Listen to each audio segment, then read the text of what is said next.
Hey everybody, Regina Anley here, and welcome to Coffee with Regina. Today I have my friend Dagmar Fleming with me, and Dagmar is absolutely amazing. I met her recently and just found her so fascinating and knew that she would add some massive value to this community. First off, welcome, Dagmar. Welcome. Hello. Let me tell you all a little bit about Dagmar. I am pronouncing that right, Dagmar? Yes, Yeah, correct. just a total side note here, because this is a coffee chat, so we like to go off on like fun stuff too. My husband and Have I some said, coffee.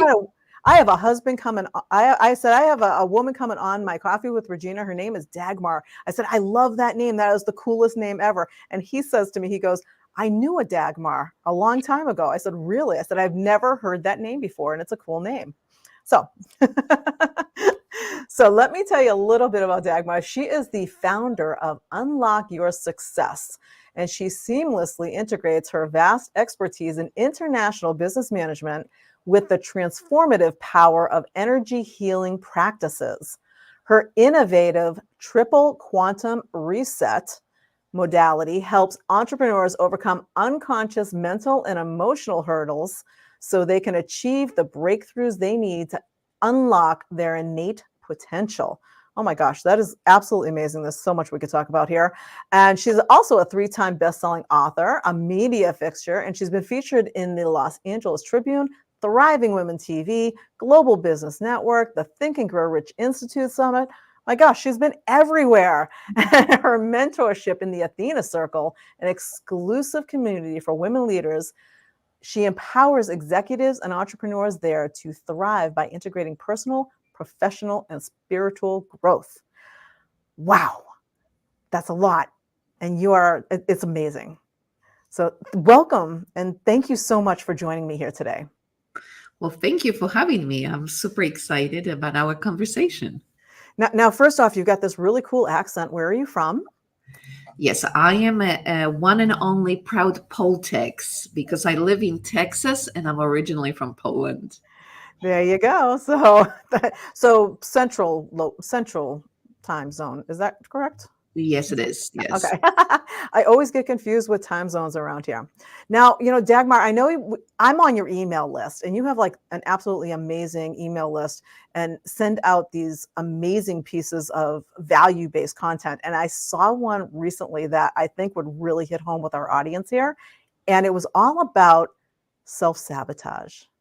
And as entrepreneurs, especially as solopreneurs, coaches and consultants, a lot of us are solopreneurs, and we have that tendency to self sabotage. So I'm just curious, when you think about self sabotage, what do you define self sabotage as? Say that 10 times fast. Why don't we all do that? And thank you for bringing that up because I think as business owners, entrepreneurs, coaches, practitioners, we're so focused on building the business that sometimes we miss those subtle signs of actually working against ourselves. And that's what really self sabotage is, it's a roadblock that we are unconsciously creating thinking that we're doing something good, but it actually starts putting some brakes on our expansion. So, to give you an example, even overworking is a form of self sabotage. People who read the E-Myth know that as a solopreneur, there is a point at which you will reach your maximum, and doesn't matter how many hours you're going to add to it, you're just going to be spinning your wheels. You have to go into the team management, delegation, acquiring support in order to expand your business. So, hard work and this concept that I work hard for my money is one of the most prevalent self sabotage practices among solopreneurs and entrepreneurs. A couple things there. A lot to unpack there. You did mention the E Myth, and I believe it's Michael Gerber Hmm. is the author of the E Myth. This is the E Myth. If you haven't read the E Myth, whoever watches this live or on replay, the E Myth, if you haven't read it, go get it. It is well, it was written quite some time ago, because I know I read it the first time many, many years ago. It is still the business Bible as far as what you're doing in your business. And going from there, so making sure everybody gets a copy of the E-Myth, because because they It need it. is If you a haven't must. read it, yeah, if you haven't read it, you need to read it. And when you were talking about the self-sabotage, and that it can be, so the simple things that you don't think about as self-sabotage, and the procrastination and all this other stuff. I just kept thinking that, it all kind of does it all stem from limiting beliefs? Oh, absolutely. Just like you said, we could talk about self-sabotage for the next month. Um, Ultimately, what it simply means is that the actions that we're taking are being undermined. And we do this in business often when we allow that chatty brain to tell us that something's too big, that I don't have what it takes, that I'm not good enough. So, for example, if an opportunity lands on your doorstep to be a presenter at a conference, most people will automatically start asking questions that shut down the opportunity. Like, I've never done this before. Am I good enough? Is my topic of interest? They probably will not like me. I will be judged. What they will think of me. My host is not going to like me. And you just start spinning the wheels on why you should not take that opportunity. Instead, what I do with my clients is we train our brain to be our champion, almost living in a la la land where absolutely everything is possible, everything is great opportunity, and everything is figuratable, which means you can figure it out as you go. I absolutely love that. And you brought back a memory for me when you were talking about that. Um, we all we all have limiting beliefs. Nobody gets away without having them. Some of us who have, teach about limiting beliefs and that kind of thing. The only difference between us and other people with limiting beliefs is we've just learned to acknowledge when they show up, so that we can do something about them, as opposed to letting them run our lives, and go out and replace them with something better. And as you were talking about speaking, one of the things that came up for me was when I was a kid. I'm just north of Boston, where I live in New Hampshire, and I used to live in Massachusetts. So we went to Boston a lot. And we went to the Museum of Science a lot, and I remember going there as a kid, and they had this voice box that was teaching about your vocal, and you talked into it, and it played it back. And I remember as a kid, I was like, "Oh God, is that what I sound like? Oh, that is terrible. I hate my voice." And as you were just saying that, I realized that every time somebody asks me to speak, that's what comes up for me. It comes up for me saying, they're going to hate my voice. And I just realized that that's where that came from. And and thank you for bringing this up, because that is the core point of my modality, triple quantum reset.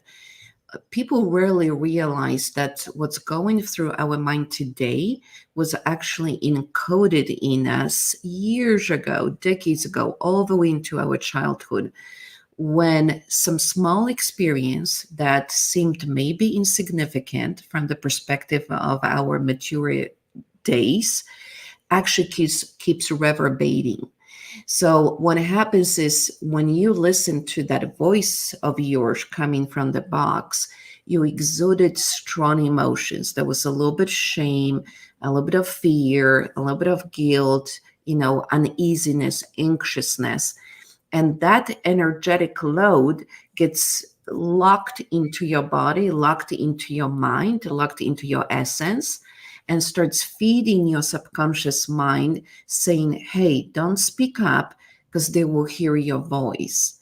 And this is what happens to us. This is why Some of my clients who make $10 million a year are still having sabotaging thoughts around money because something that happened in childhood, when somebody said you're not good enough, you're not smart enough, money is the root of all evil. So any experience that happened in childhood may have been misinterpreted by us because we were little, we were kids, what did we know?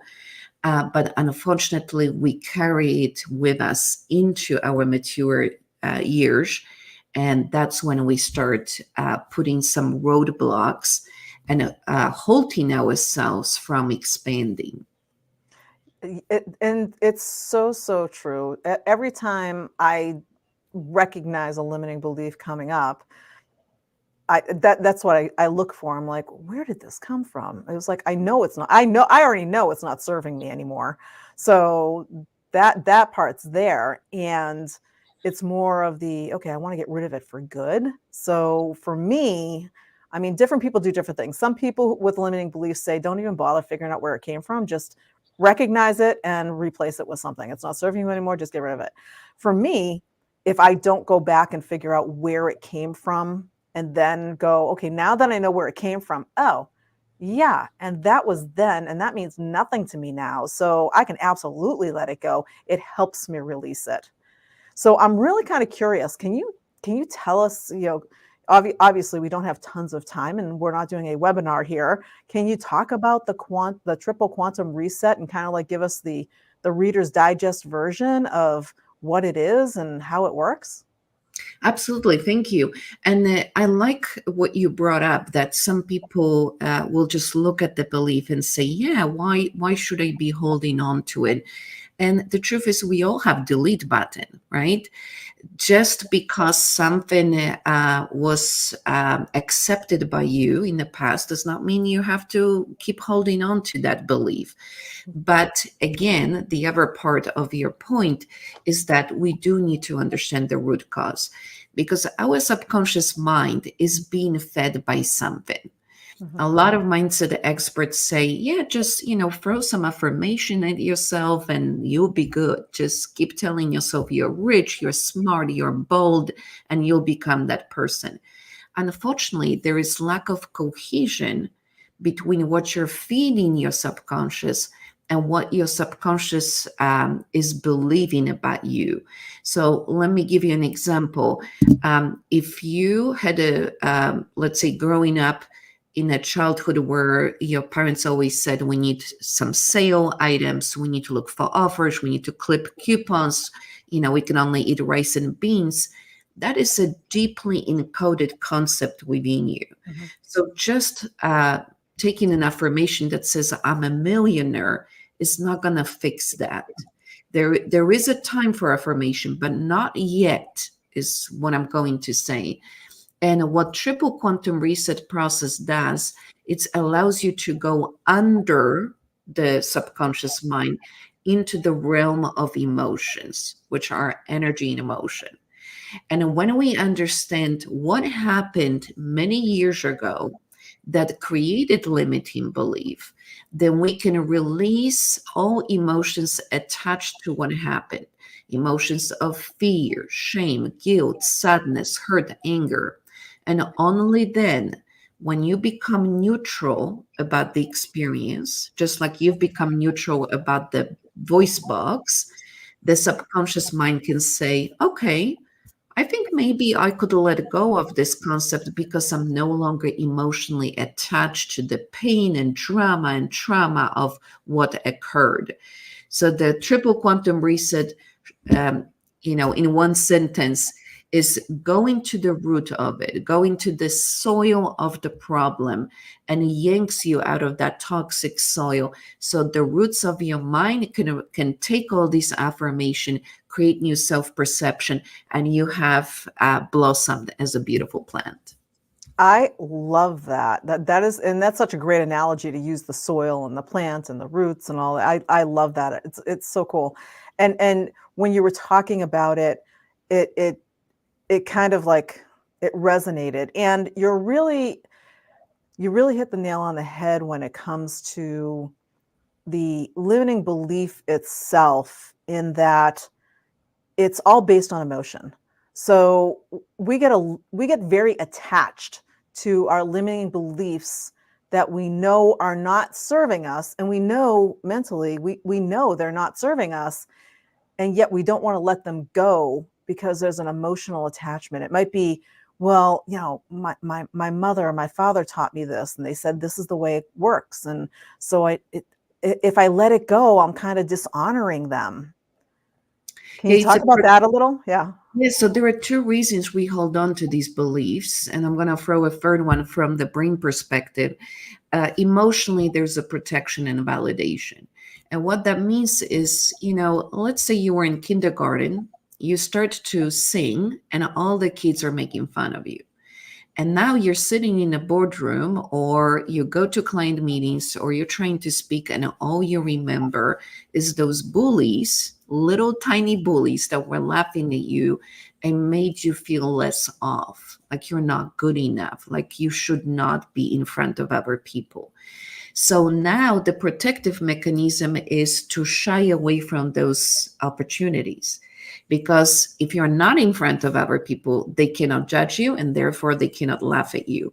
So now this solopreneur, entrepreneur, coach, practitioner will pull away from the opportunity to protect themselves. And then you mentioned validation. If it was something difficult, if I had some pain, maybe other people were involved, then would I dishonor my own experience? Would I invalidate the shame I felt that when they were laughing at me? Would I just give them a green pass because I'm saying it's okay? So now I'm stuck in a little experience from when I was 5 years old, still protecting myself from it and still validating that it didn't feel good. So these are the two emotional reasons why we get stuck. But then we also have the subconscious mind, the mind that says, I like to operate on things the same way. Evolutionarily, we've been designed to constantly search for danger. Therefore, taking the same route, even if it's not working for you, is preferred over something new, over innovation. So, what ends up happening, let's say you are always doing your email marketing the same way over and over again. And I'm sure, Regina, you can talk about the unicorn factor. And then somebody comes in and says, hey, Dagmar, it's time to do digital funnels. And the brain says, oh, no, that's outside of the way we're operating. We're not going to go there. Because remember, in cave times, we always went to the left to forage for food, and we turn right, the tiger came. So if we do the digital funnels, tiger might appear anytime. So we got stuck. The brain got stuck literally in thousands years ago when it had to protect us by doing the same things over and over again. And now, instead of recognizing that there is no real danger, we're still constantly searching for a tiger. Mm. That is so powerful when you think about that, and it's true. It's built into our DNA to protect ourselves. And if we think something that we believe, even though we know it doesn't serve us anymore, is there for our protection, we tend to latch onto it and not let go, even though it could be holding you back. And Exactly. it's amazing to me how many people do that. So when you get that kind of situation and you have something that you're just, it's it's no longer serving you, and yet, so you need to let it go, and yet you're just you can't. There's something just holding you to it. What would you advise somebody who is in that position? Well, of course, Regina, the first thing I would advise is to work with me. But I also have some tips for our audience. So, number one is you mentioned it yourself, understand the core wound, or what I also call the point of origination. When did this idea originate? What happened to me? Was it something that my mother said? Was it something I watched on TV? Was it in school? Because if you understand that, then you can start asking yourself questions that will release the emotional entanglement. And the questions to ask is, what am I angry about? Mm-hmm. Somebody said something to you. Next one will be, what am I sad about? Well, if, growing up, somebody called me stupid and that I'll never amount to anything, that's pretty, I would be angry about it, but I also would be hurt and sad that I was called these names. So what am I hurt from? What am I ashamed of? And what happens is when we start asking this question, it's like going to a kitchen, opening the faucet, and allowing these emotions to exit. Because remember, it's when they got locked, like in a bottle, that they keep brewing there over and over again, influencing our subconscious mind. And the other trick that I would recommend for our viewers is to simply lean into it. And what I mean by that is that growing up, most kids were afraid to sleep in darkness. And all it took is to switch the lamp on, the nightshade, and suddenly you were back in safety. So, was it dangerous when it was dark? No, it was just the perception. So, the best way to handle fear is to simply lean into it and ask, is it true? Is it really dangerous? If I speak to the audience, what's the worst that can happen? Well, maybe they will not like my presentation. Two, maybe they'll think I'm not the best speaker. But will I still be alive? Yes. Will the life continue? Yes. Will I be able to get another speaking opportunity and become better? Yes. You're getting a lot of yeses. So now it's like switching the light on in the middle of a dark room and saying, actually, it's not that scary. It's the same room I've been in. I just switched the perspective. I really, really, really love your light in the dark room analogy. I love analogies. Everybody who knows me knows I love analogies. So the light in the dark room makes perfect sense because, like you said, when you turned the light on, you felt safer. And yet nothing changed when you turned the light off. Everything was exactly the same. It was your perception of what you thought was happening in the dark. And, that makes a big difference. You use the phrase emotional entanglement. And that way I wrote it down when you said it because that's really what it is. We are tangled up in these emotions that go with these beliefs. And it's really just unraveling them to get you to a point where you can just say, you know what, I'm going to let it go. And the whole lean in, I love the lean in because it really is. It's about go in and face your fears. It's if you're scared of speaking, get up and speak. I have a client right now that I'm working with her. Her thing is she won't get on a Zoom. Why she won't get on a Zoom? She thinks she looks old on a Zoom. I said, you do not look old on a Zoom. You don't look old to start with, period. But even And if you do, what's the big deal? right. It's all perception. I said, and everybody who sees you is going to love seeing you there and love having you there. And so we're easing her into letting it go by just doing me and her on a Zoom together and just say, hey, we're just going to chat just like this without other people watching. Why don't we just chat on a Zoom? And then we'll just go back and forth. And then maybe we'll add another person in. And then we'll Yeah, add another person in. and it's a visibility block, and a lot of people have that, which again it goes back to cave times. I call it tribal consciousness. We're so afraid of being judged and rejected because back in the old days, when survival was difficult, think Middle Ages and even beyond, we relied on communities to be safe. Mm-hmm. So, inside our brain and inside our consciousness, there's this idea I cannot make it on my own. I have to Right. belong. So any opinion, any judgment is perceived as being thrown out of the community therefore sabotaging our safety. But again, we don't live in those times anymore. Exactly. Everybody can survive completely on their own. And then now we actually are skewed to authenticity.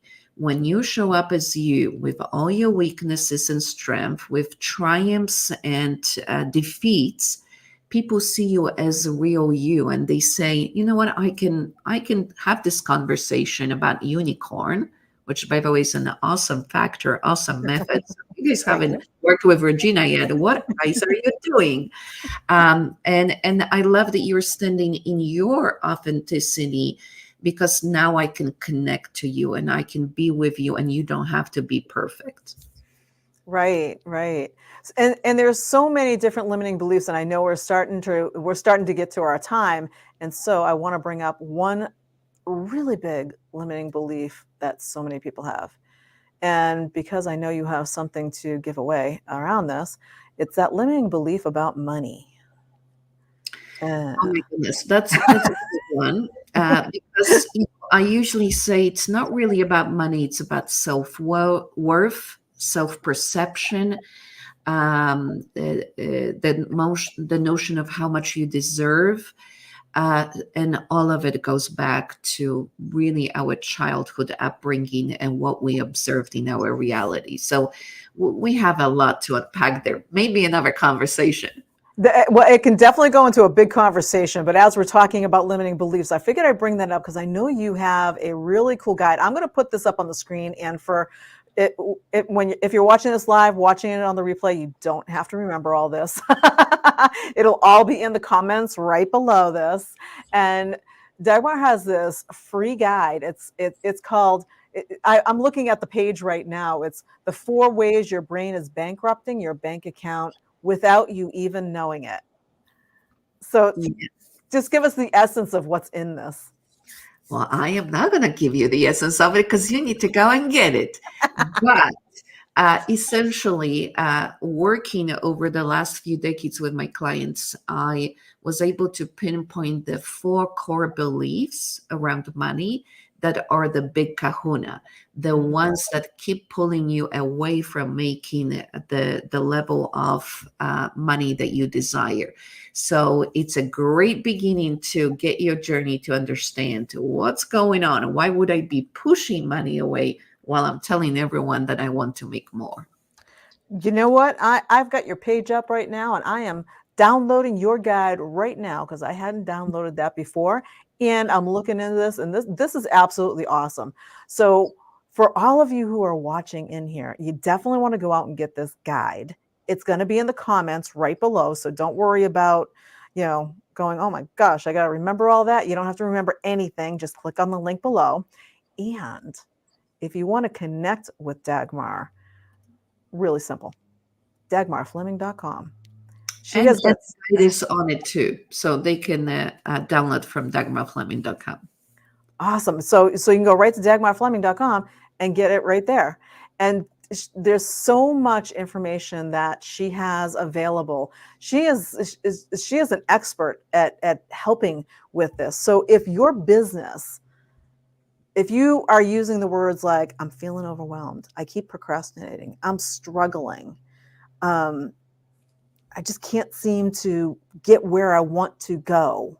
If you're using any of that language, you need to chat with Dagmar because that's all stemming from all of this. And that triple quantum reset, I love the name of it, by the way, because I'm all about quantum energy and all that kind of stuff. So I love the name of it. And it really is. Everything is based on emotion.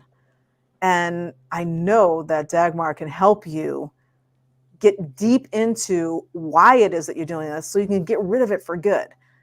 Most people that I know, most coaches and consultants have said, oh, I've listened to this mindset webinar, I've listened to these limited beliefs webinars, and I'm still doing the same thing over and over and over again. It's because you're not getting to the root of what is going on. And that's exactly what Dagmar can help you with. Well, You want to add anything to that? Thank you so much. I really appreciate it. And I just wish all of our viewers enormous success because we deserve it.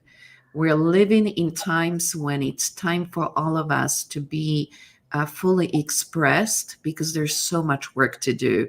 So let's get that part of you that's blocking you out of the way so you can prosper and you can impact those around you that you're here to serve. Yes, it is time to step into your power and go out and visit Dagmar to do that. She will help you step into your power. Thank you so, so much for being with me today, Dagmar. I really enjoyed this chat. Well, thank you so much. I look forward to our next one. We definitely have we definitely have to have a whole chat just on the whole money thing. Because Yes.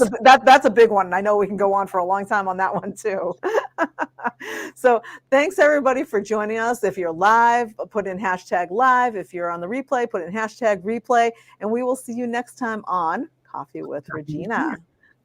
Bye for now.